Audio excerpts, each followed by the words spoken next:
ಹರ ಹರ ಮಹಾದೇವ್, ಹರ ಹರ ಮಹಾದೇವ್.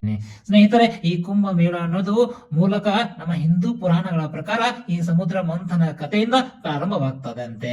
ಇದು ದೇವತೆಗಳು ಮತ್ತು ಈ ದೈತ್ಯ ರಾಕ್ಷಸರ ಮಧ್ಯೆ ಅಮೃತ ಪಡೆಯಲು ಪಾರಿಜಾತ ವೃಕ್ಷದಿಂದ ಸಮುದ್ರವನ್ನ ಮಂಥಿಸಿರುತ್ತಾರೆ.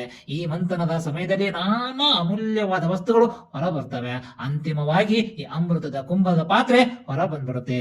ಆ ಸಂದರ್ಭದಲ್ಲಿ ಆ ದೇವರ ವಿಷ್ಣು ಈ ಅಮೃತದ ಕುಂಭವನ್ನ ಎಲ್ಲಾ ದೇವಾನು ದೇವತೆಗಳಿಗೆ ಮಾತ್ರ ಕೊಡಲು ನಿರ್ಧರಿಸುತ್ತಾರೆ.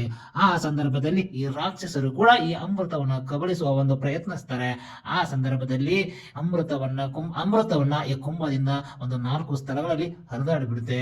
ಅದು ಬಂದ್ಬಿಟ್ಟು ಪ್ರಯಾಗ್ರಾಜ್, ಹರಿದ್ವಾರ ಮತ್ತು ಉಜ್ಜಯಿನಿ ಮತ್ತು ನಾಸಿಕಗಳಲ್ಲಿ ಆ ಒಂದು ಅಮೃತ ಬೀಳೋದ್ರಿಂದ ಅಲ್ಲಿರುವಂತಹ ನದಿಗಳು ಪವಿತ್ರ ಆಗ್ಬಿಡ್ತವೆ.